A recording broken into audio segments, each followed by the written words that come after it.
Kita ke nikel Konawe yang disedot hartanya oleh negara Tiongkok, yang semua ini dibuka jalan besar-besaran oleh pejabat yang ternyata ngakali pemimpin tertinggi. Hal ini sesungguhnya melanggar pasal 33 Undang-Undang Dasar. Sesungguhnya hal ini kita harus ingatkan. Kita ingatkan pelajaran bernegara agar generasi New Mind faham bernegara, terutama calon pejabatnya nanti. Jangan terlalu berpolitik cara menjalankan negaranya seperti dalam 20 tahun terakhir. Dalam bernegara ada 7 panji yang harus seimbang diurusinya. 7 pilar tersebut adalah ideologi, politik, ekonomi, sosial, budaya, pertahanan, dan keamanan. Saat ini 80% adalah politik, sisanya ekonomi, sisanya lupa. Kalau boleh dipentingkan, maka sesungguhnya pertahananlah yang harus nomor 1, karena melindungi hajat hidup dan tumpah darah Indonesia itu di departemen ini, di Departemen Pertahanan. Ini kalau Menhannya dan pemimpin tertinggi mengerti bernegara ala negara superpower, maka inilah harusnya yang dikedepankan. Sayang yang sekarang belum menunjukkan hal itu. Pandemi ini masalah kesehatan, iya benar, tapi kalau melumpuhkan ekonomi dan membuat negara lain menyerang kita dengan berita-berita mengerikan tentang COVID di Indonesia, dan pemerintah saat ini tidak mengcounternya, ini menunjukkan lemahnya hubungan internasional dan pertahanan luar negeri Indonesia. Tidak ada counter propaganda di luar negerinya. Berita Indonesia demikian parahnya di luar negeri. Seakan pandemi di Indonesia itu paling parah, lebih parah dari India yang memapar hampir 30% manusia di India. Sementara di Indonesia itu hanya 10%-nya India, tapi citranya di luar negeri lebih parah. Itu saja contoh bagaimana bernegara Indonesia itu jago kandang, dan ini berbahaya. Itu nanti oleh New Mind tidak boleh terjadi lagi. Represif menekan itu jangan ke rakyat, tapi negara lain yang merugikan kita itu yang ditekan. Kembali ke negara berdaulat dan pejabatnya faham bernegara, maka setiap langkah harus menguntungkan masyarakat adalah wajib, serta melindungi tumpah darah Indonesia itu adalah wajib. Lalu kita semua tahu apa yang namanya nation interest. Setiap negara punya tujuan bernegaranya. Demikian juga negara besar seperti Tiongkok. Negara ini mau menantang Amerika sebagai New World Order, sebagai sheriffnya dunia. Di kampanyenya mereka selalu manis, tidak mau perang tapi maunya dagang. Dan ternyata dagangnya selalu menguntungkan Tiongkok lebih banyak dan mengambil bahan baku negara lain. Tetapi propagandanya manis, Tiongkok mau bantu, Tiongkok bantu. Sungguh, kalau negara mau menjadi negara superpower, maka negara tersebut harus ada yang didominasi. Makanya Tiongkok yang telah mendominasi perdagangan dunia, mendominasi distribusi dunia, mendominasi produk murah, mau mendominasi energi yang namanya baterai. Untuk mendominasi baterai, mereka perlu nikel. Untuk itu,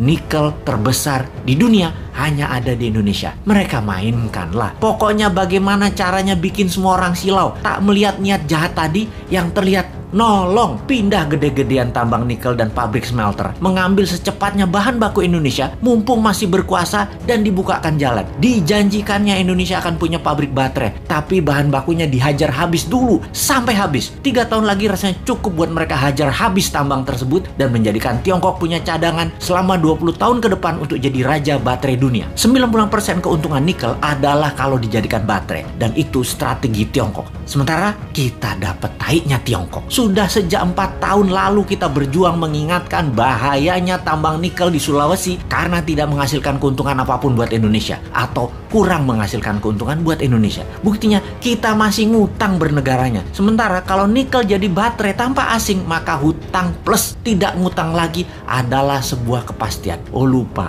doktrin di kepala para pejabat Indonesia saat ini kan Indonesia tidak mampu berdiri sendiri tanpa asing. Wahai pejabat, realistiklah. Kalau nikel tambangnya membuat kita kaya, saat ini kita nggak ngutang lagi sekarang. Tetapi mengapa masih ngutang?